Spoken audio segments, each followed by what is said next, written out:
Welcome to the fifth episode of Write-In Tom McMasters for Huber Heights Mayor. I have announced this as a podcast today, and you'll see why as we get through the presentation or the podcast. In today's episode, we're going to talk about the draft response I've made to Dayton Daily News Voters Guide's second question. And that second question is, why should voters elect you as the best choice? And I take this question as compare and contrast yourself to Mayor Gore, since he's the only other one on the ballot. So it is a compare and contrast. So I'm going to talk about some of the things that I think I do better than he does. And then the other thing that this going to be in this video is not implementing great advice. That means I've been getting good advice, or at least standard advice that people do and or people believe, and I will tell you how I evaluate that. And some of it I have taken, some of it they do the opposite of. All right. When I did the first question, I read through the whole response, and I tried to go through the answers and tell you what is that I was thinking when I did it. Today, I'll just read it the first time through, and then I'll tell you what I was thinking on this slide. If you want to see the entire response at once, it is in the description of the video, and that's a good place for you to pull it out and help me edit some of the sentences as well. Which is kind of one of the reasons I'm doing the video. So, why should voters elect you as the best choice? And here's my response. I'll start this response with two things Mayor Gore has done that have impressed me. When the state finished upgrading the Route 4 off-ramp at Chambersburg Road, he posted that it was totally unacceptable. I used the off-ramp, realized, and said that he was right. I was impressed the state repositioned the guardrail, making the ramp much safer. I also have been impressed with the improvements to the Belle Plain Park, the creation of the dog park, and the skate park. So with this, I want you to know that I am genuine in what I'm saying in this particular paragraph. I'm not being a smart aleck at all. In fact, I really was impressed with how that the guardrail got changed on Route 4 after the mayor became involved with that. I personally, when I first saw his Facebook post saying it was very bad, I didn't think that it was going to be changed. I figured the state knew what they were doing, and that's the way it was going to be. But it was obvious that it wasn't great. And then when they moved it, it obviously makes a big difference. So I truly am impressed with what happened with that. And as far as the parks, when I was mayor, we did some things, some improvements to some of the parks. But I mentioned the Belle Plain Park because that's one that my kids used. When we used it, there wasn't anything in it at all. And since I left office, they've got some stuff in there. We may have gotten to that or not if I had more terms or not. But the creation of the dog park and the skateboard park, now those I was really impressed with. I wrote this paragraph, and I want to say that those particular qualities, I think are a positive. Now, how does that fit into this? Why should you vote for Tom instead of Mayor Gore? Well, I wrote this next sentence, and let me give you a little background on that as we talk about it as well. So this is what I wrote. I have and will continue to acknowledge the positive things Mayor Gore has been involved with. I've learned from them. Not only am I open to hearing his input on the things he's good at, I will encourage it after his term ends. And I have embedded this video right here to show you that that's how I approached it with Mayor Fisher and other people, and really the entire community. I like to hear the good inputs, and even the bad inputs, and even the negative comments from the community. So I thought I'd play this right now. Thank you, Mr. Fisher. I actually appreciate that you've become engaged and promised to become more engaged out here. I recognize that you got 48% of the vote, and I recognize that you have a lot of support in the community and a lot of knowledge in the community.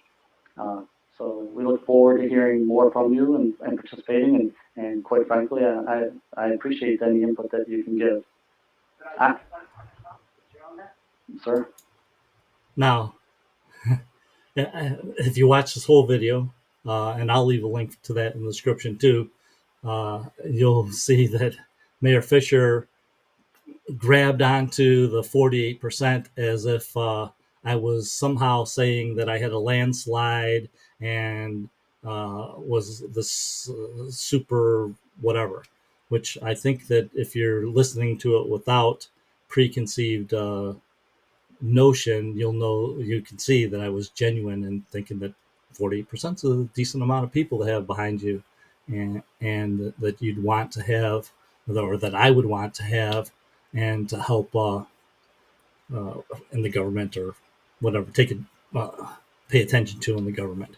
But he couldn't hear what I was actually saying or meaning because he had this preconceived idea that we were some kind of political enemies or whatever.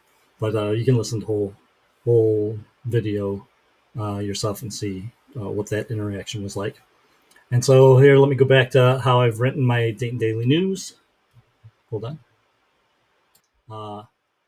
This is a vastly different characteristic than what we see from Mayor Gore, who ignores, then reflexively screams misinformation to the solid advice I provide.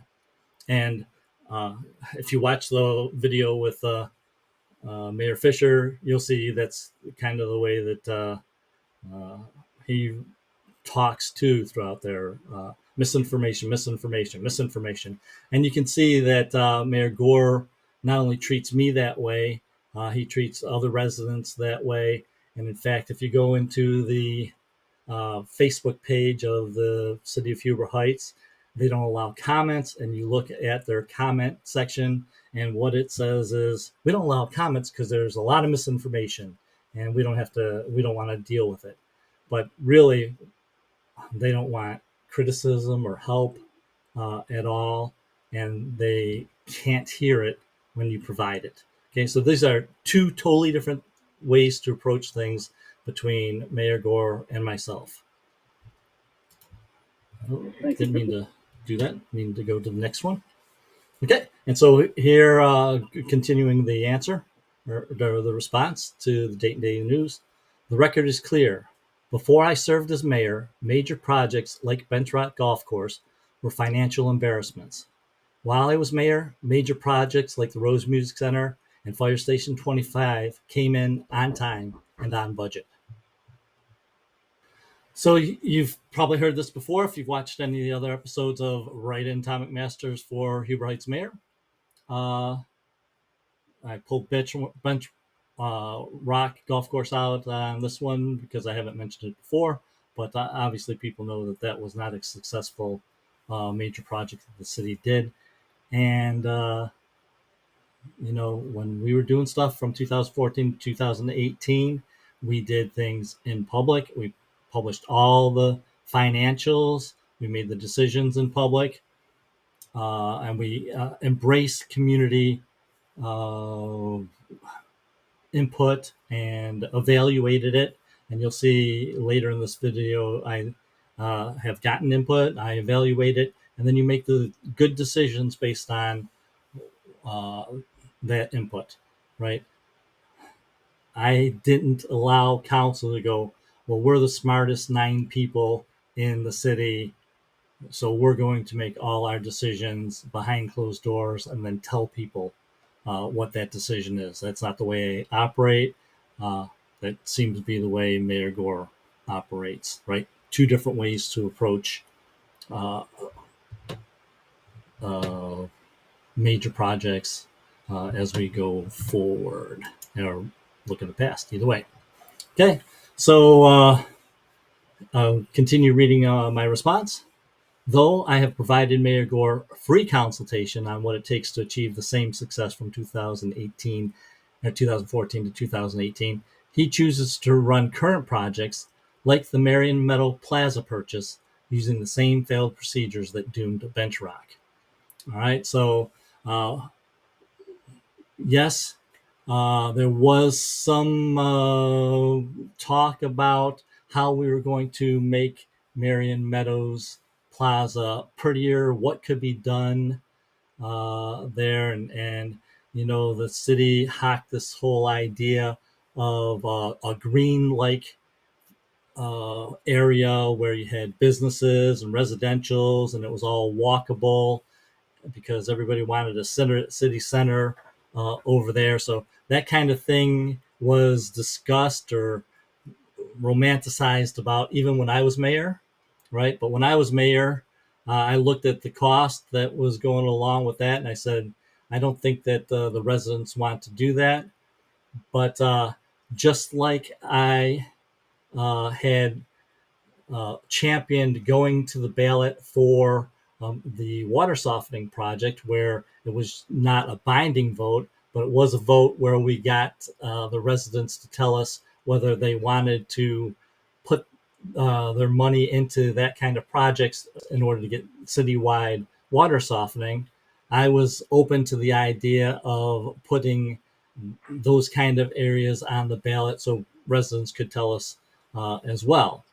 But instead of doing that kind of thing, the city decided to, without giving you any indication that it was going to happen, go ahead and purchase the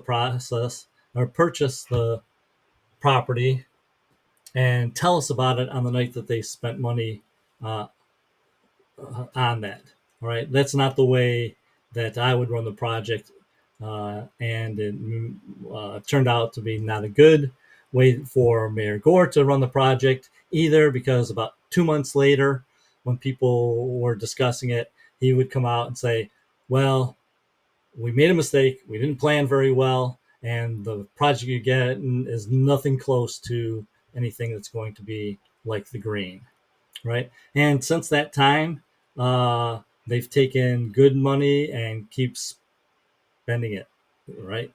They're taking good money and spending it after bad for that whole project. And there's a reason why they don't do the same things that we did in 2014 to 2018, the Music Center, where we published all the financials.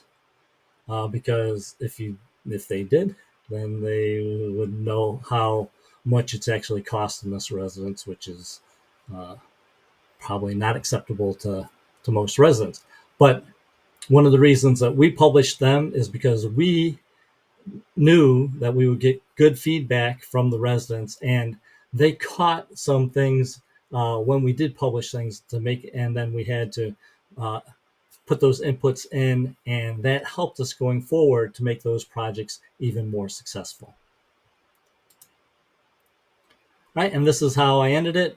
Re-elect Gore for bumbling financial decisions, write in Tom McMasters, and get the strength of two mayors.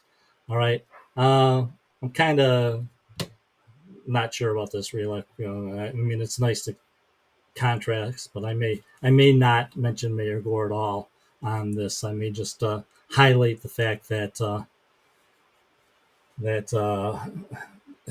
if Mayor Gore is willing to participate after uh, after he leaves office, then we will have all that good input. We'll take that good input, and we will uh, basically get the benefits of both Mr. Gore and myself.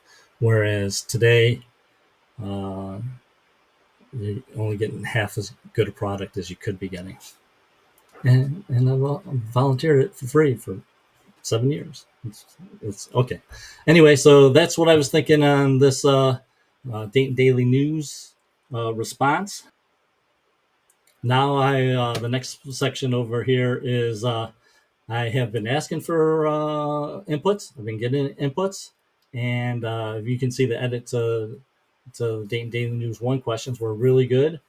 If you go into that episode, and I've gotten other side information as well. So I wanted to go through some of the stuff that I've gotten. Now, this slide right here, I'm going to kind of break out the stuff that's in here. Obviously, there's a lot of different themes in that sentence, but the purpose of the slide right here is that I do have a disclaimer on here, in that these were private conversations, but the person that provided this info knows that I will use it if he sends it to me, and it's not like I'm revealing something that he didn't want revealed.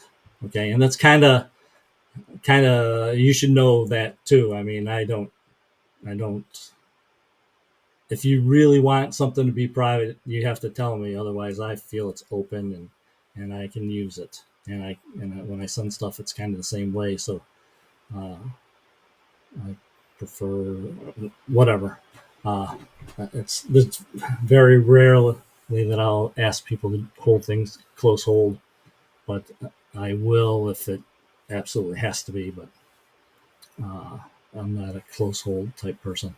It gets confusing if everybody's asking me to not say this or not say that. Uh, for those of us that get a lot of information. All right, so let's kind of go through some of the things that were in this thing. So, first thing he says is, after looking at my video, he goes, "Tom, 15 minutes? People don't have that kind of focus." Right? And of course, my response to that was, I have a whole bunch of different podcasts that I listen to. Sometimes they're 3 minutes, sometimes they're 20 minutes, sometimes they can be 2 hours worth, right? I trying to make this podcast 15 minutes, 20 minutes is a good time for me because that's how long it takes me to get to work. So I like that time, and I'm hoping that people will do that as well. Now, the one video I had was only 2 minutes of talking to me, so it was very focused, and then I just had the proof and stuff after, and that was the video that got the most views, at least. But people stopped watching that at about 2 minutes when I stopped talking as well. So I might learn from that. But right now, these podcasts are meant to be uh, informative and kind of give you good information, or not good information, but good insight into how I think, and how I think is not in elevator speeches, right? And that's because in another video that I talk about Facebook, and if we had to respond to everything in Facebook, it would be all day long. And of course, neither one of us signed up for that. We're happy to engage in that, but it's not a Facebook all the time. But he gave me this pretty good. Well, I don't know if it's good advice or not, right? But it's kind of against my personality anyway. I don't really, and I never have considered Mayor Gore like this evil person that you can never take anything that he says seriously. Or, a lot of times you get the click clackers on Facebook either for or against Mayor Gore, or for or against me, and no matter what they say, it's good, and no matter what I say, it's good, or no matter what he says, it's bad, or no matter what I say, it's bad. I mean, I don't think that's useful at all, right? So uh, I think we should have a decent. I think we should have. If you have to like everything about me to vote for me, then we're gonna have a problem, because I like a lot of things about me, but there's some things that I can do better. I guess is how I look at that. Like that, I can do a lot of things better. So even that better delivery in itself. So that's my thought on that advice. Okay, this is an interesting. This is an interesting sentence at all, or advice at all, right?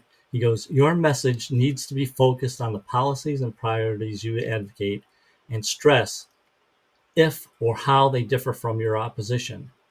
This is about governance and leadership. Show people you can lead and govern. Tell people how you will lead and govern. Use examples to provide credibility that you can do this because you have done this. Transparency for the rose is an excellent example." All right, so there's a lot of things to take with that. Well, first of all, I don't think anybody that knows me doubts whether that I can latch on to something that is super important and hold on to that and grab people, or and bring people along there. I can lead and govern.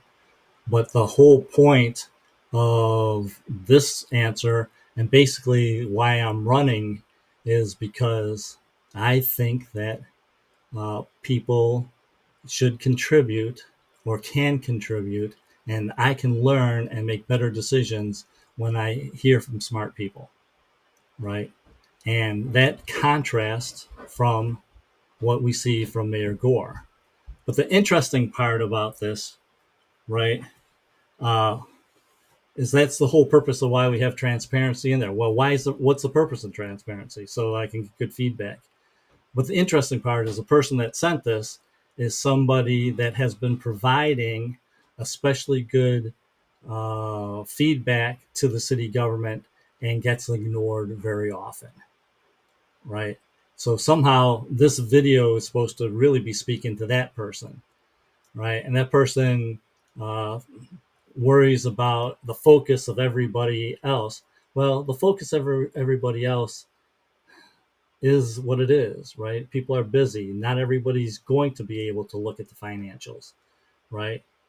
I don't need everybody in the city to look at the financials, but I do need everybody in the city to have access to look at the financials so that that two people that can read them and understand them and see what the problem is can tell us what the problem is. So yeah, you're going to have 98% of the people that, well, you're going to have 90% of the people that aren't going to read them at all and wonder why you're doing it. You might have 10% of the people try to read it and not be able to understand it. And 2% of the people think that they understand it and give you bad advice or pull bad things out of there and make a big deal out of it. And then you'll have that 1% that save the city a ton of money, right? So that's the whole purpose of what I advocate for. I'm looking for that 1% to help save us that money. And the person that wrote this uh, could be that person and is trying to talk me out of it, which is its own thing. All right, so there were a couple things in here I didn't know how to smoothly integrate into the video. So let me see exactly what it is that I was trying to talk about. So one of them was, if you want critical feedback on forming messages, my personal opinion is that the way you went about this with me is perfect, private, and far less damaging to your candidacy. All right, so this time I'm going to talk about private conversations, right? Yes, I'm willing to have private conversations. First of all, they're not all that efficient when you're only doing one person at a time. However, one of the things that I get kind of frustrated from is when I hear somebody on Facebook say, "Oh, I went and had a private conversation with Mayor Gore, and we talked about stuff, and now I'm a big advocate for him." Well, you don't know what he said, or we don't know what he said or what was saying. And unfortunately, a lot of times what I've seen going on in those kind of situation is if I have a one-on-one conversation or Mayor Gore has a one-on-one conversation, you can pick out the single things that make it look like your position is right and ignore the things that hurt your position. And then that person will leave the conversation thinking that you're right. That's why I have these things in public. That's why I want real financials or real decisions to be made in public, because sure, they might sound good, but the person that's looking on the other side will be able to make an input that may think, oh, well, maybe that was kind of fishy. For instance, right, when the aquatic center was purchased, they purchased the land out there. It was authorized to spend $770,000 to purchase the property, right? And so the advocates over there will say, well, it only cost $7,700 to purchase, which was high, right? But when I finally got looking in the numbers and stuff like that, that was the purchase price. But then the city decided it was going to pay all the broker's fee, another 10%. Then the city had additional lawyers' fees and splitting up fees and stuff like that. So that purchase was 900 and some $1,000 as opposed to 770. So if you go and talk to the mayor about the Marion Meadows purchase and stuff like that, he'll say something like, well, it cost $3 million to buy. We authorized $3 million to buy it, whatever, 3.5, whatever it was there. But we sold the library for $1 million, and we sold this for this, and so we've got a wash, right? But if he's not counting the 10% of brokerage fee and the city's buying it and that, and I don't know what they're paying or not paying, I can't say those numbers are good numbers, bad numbers, because they're not in writing. And you know that's why you need to be able to sit down and look things over to see if what says makes sense or not sense. And if you don't have the background, you sit down and talk to him, everything will be fine. So I'm not a big fan of private conversations out there. That's why I do a lot of this in public, because people can say misinformation, misinformation, misinformation. But you got to know, or I got to know when you're talking to somebody, if they're not giving you references, right, then it's just a matter of whether you like that guy or not like that guy, right? And so let me say, what's the second part? Here's a difference.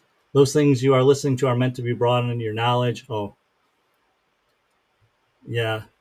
So this is again, be short and concise comment. And if you know me, I don't I don't give much credit into I'm for police, I'm for police, I'm for police, I'm for police, I'm for police, I'm for police, right? I think I have a better uh,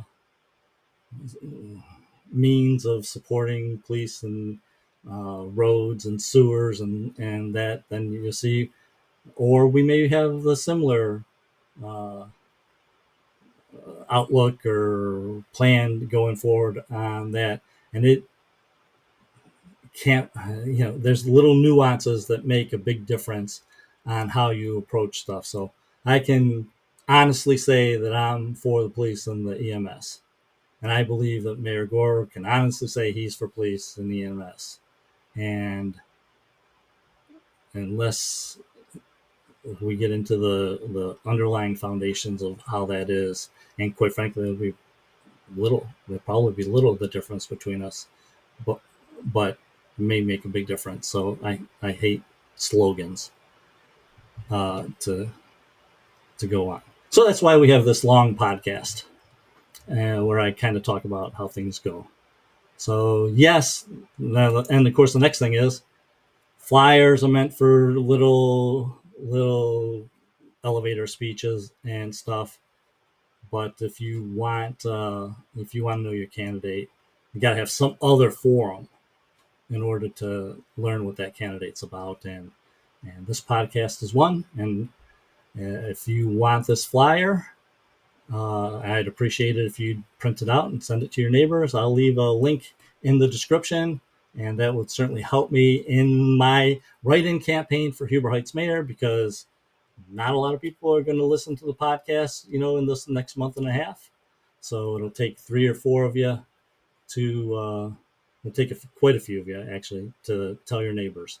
So appreciate all that help, and have a good afternoon.